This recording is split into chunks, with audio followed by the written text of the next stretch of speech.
If you're thinking of starting a YouTube channel and you've been postponing it, then you need to watch this video to the end. Welcome to my channel, everyone. My name is Jadisola, and today I am going to be sharing a beginner's guide to starting a YouTube channel. Now I feel like I need a board. Anyways, let's get straight into this video. I know for a lot of people, it can be very scary to start to put yourself out there.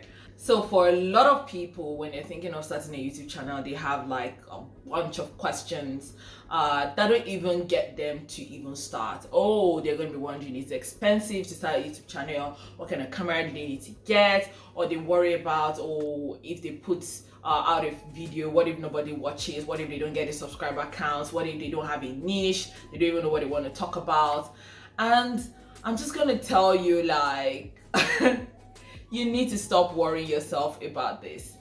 And I think for me, like, starting a YouTube channel was more out of curiosity because I was just thinking about the creator economy right now and how it is just booming. You know, there were some people that just started coming up on my radar during the pandemic, and you know, they started really small and then now they're like really big. And if you know how big the creator economy is, it's massive, you know, and I'm like, why not partake in this, you know? Yes, you know, for some people, the motivation is money, but for other people, there's so many other things that you can learn from just putting yourself out there. And those are the things that I'm going to be sharing with you in this video. So to address one of the very first questions is it expensive to start a YouTube channel? The answer is no. You don't need to buy a fancy camera. You don't need to go and invest in fancy editing software.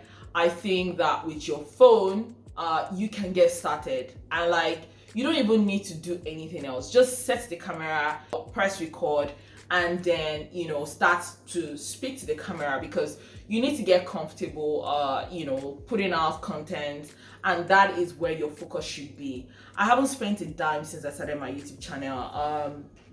I use this sometimes, you know, so this is a tripod stand. It's like a mini one that stays on my table, and this was gifted to me actually by my former housemate. It's got light that I use, you know, if I'm recording in a dark room, but with natural light, you actually don't need anything. Now, I can't turn this off. So with natural light, actually, you know, you don't need anything. Right now I'm recording, I'm facing the window in my hotel room, and then that's all I need. I'm not using any extra light. So you don't need anything. Just find a stable place, you know, to put your phone and then start to record.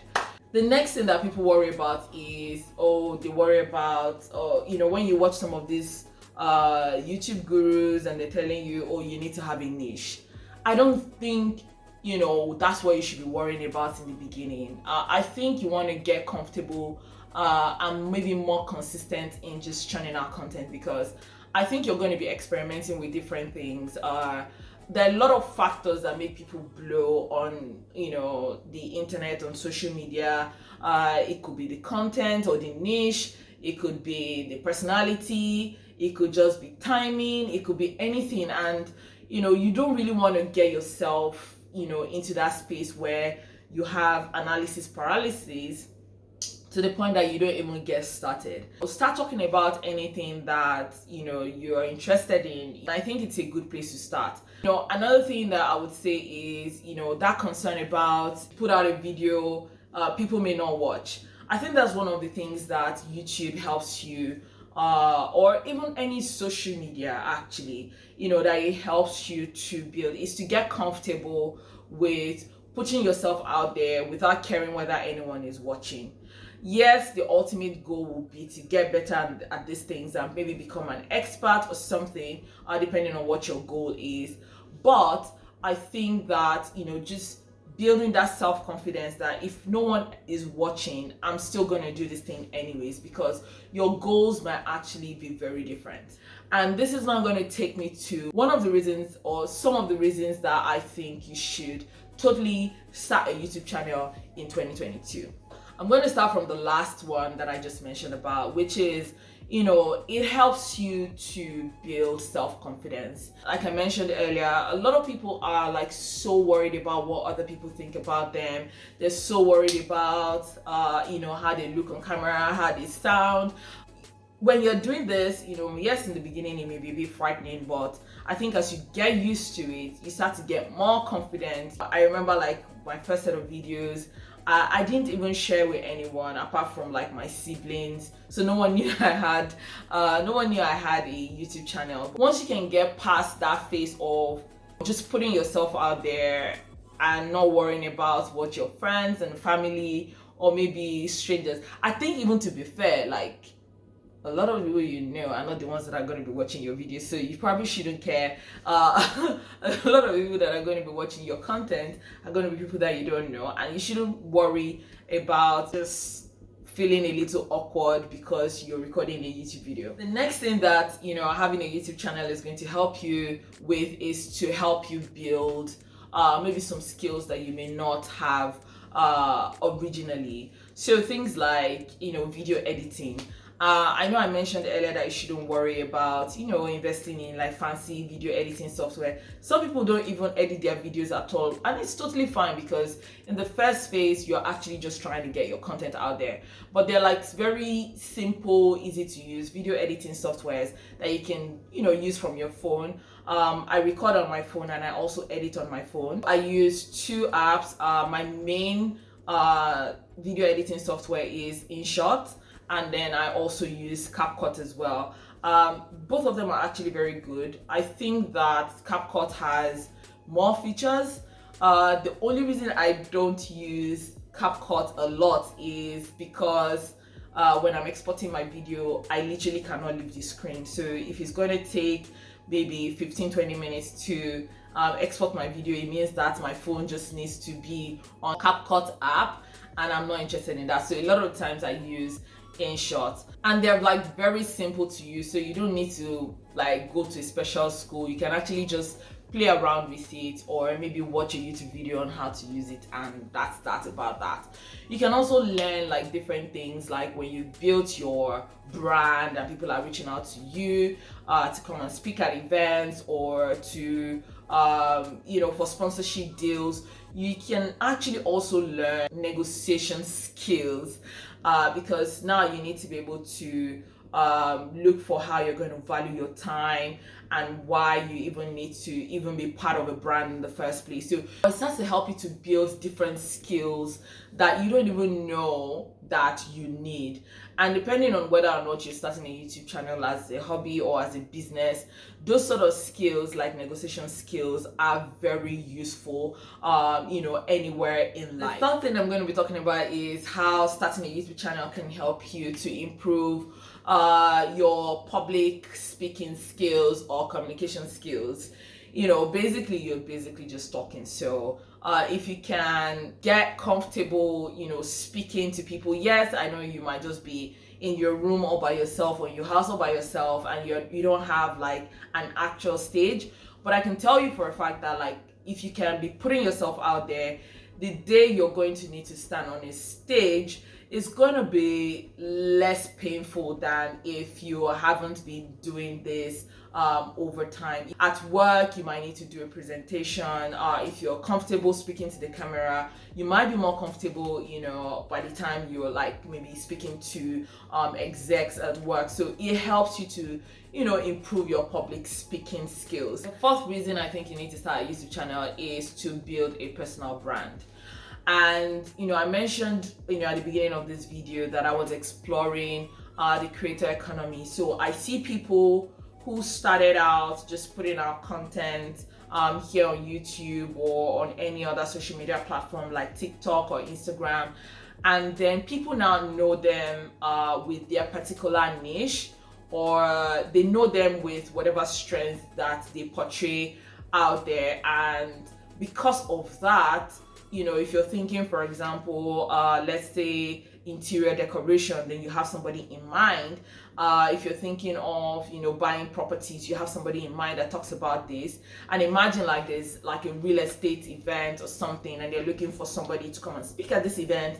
Then you can be contacted and this actually starts to make you look like an expert in your field, and you can actually, monetize this personal brand of yours.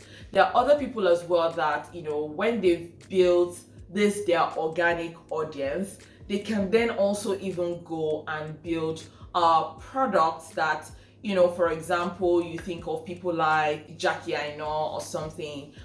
When she launched her makeup brand, a lot of people knew her as someone who does like a lot of beauty and makeup videos here on YouTube. And when she launched, I think it was a collaboration with a brand, but a lot of people felt comfortable because they already knew her as someone who was really good at, makeup videos and everything. So those kind of things help you a lot. The fifth, and I think like one of the most interesting reasons why you need to start a YouTube channel, is because this can actually be a business for you.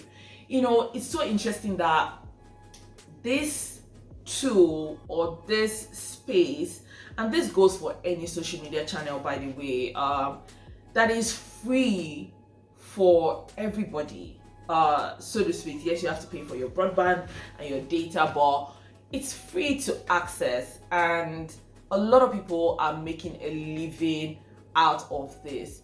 Gone are the days where our parents wanted us to be, doctors or lawyers or accountants, and who would have thought that in 2022 the people that might be making the most money are going to be content creators. You can literally start a business just from having an online presence, whether it's on YouTube, on TikTok, on Instagram. But these things are very valuable to you as an individual, because in as much as you can have your 9 to 5, it's always important for you to have something that you're investing in that can potentially make you money in future. I understand that not everyone is going to blow once they put themselves on the internet. These things take time, and you have to be patient with yourself and just see it as an investment that in the long run is going to pay off. Now, I haven't started earning any money off of YouTube or any of the social media platforms that I'm in, but I know that it's an investment, and I gave myself 1 year really to meet the milestones that would qualify me, for example, to be a YouTube partner. But one of the things that I knew that I needed to get comfortable with is just being consistent. And I know a lot of us can go like, oh, I don't have time, I have work, or I have family, I have this and that, but you can create like 1 hour, of your week to record your content. Right now, I'm on vacation and I'm recording 2 videos from my hotel room. It's only going to take me about an hour to record 2 videos, or maybe at best 2 hours to record 2 videos. And then once I'm done, maybe while I'm like chilling at home, I can just start editing on my phone as well. So it's not really like something that is going to take a lot of your time, unless you're a perfectionist. And really, like when you're starting out, I don't think you should worry about that. Like, just get started, do a video, put it out there. Whether or not people watch, just keep putting it out there. I know that to appease the gods of the internet, you need to be consistent. And yes, getting started is one phase, but getting consistent is another phase. And if you're worried about being perfect, I don't think it's going to help you anywhere really on any social media platform. So you just have to keep showing up. And because I know that I need to drop a video every Tuesdays and Fridays, I use my weekends most of the time to record all the content that I'm going to drop during the weeks. You have to think of it as an investment. Like, nothing in life comes easy. I think that you can start to invest, because you might think that this whole space is saturated, but new people are springing up every day. But even if your goal is not for money, think about all the other skills that you can potentially build, right, while you're doing while you're starting your YouTube channel. I'm going to make another video to share tips on how to maybe get your first 500 subscribers on YouTube. I'm still a beginner, so I understand your journey, and I can share with you as I'm actually going through this process, some of the things that has helped me to get my first 500 subscribers here on YouTube. So if you're interested in that video, please make sure you subscribe and hit the notification bell so that you know when this video drops. I have come to the end of this video. If you have enjoyed this content, please make sure you like, subscribe and share, and I will see you next time. Bye.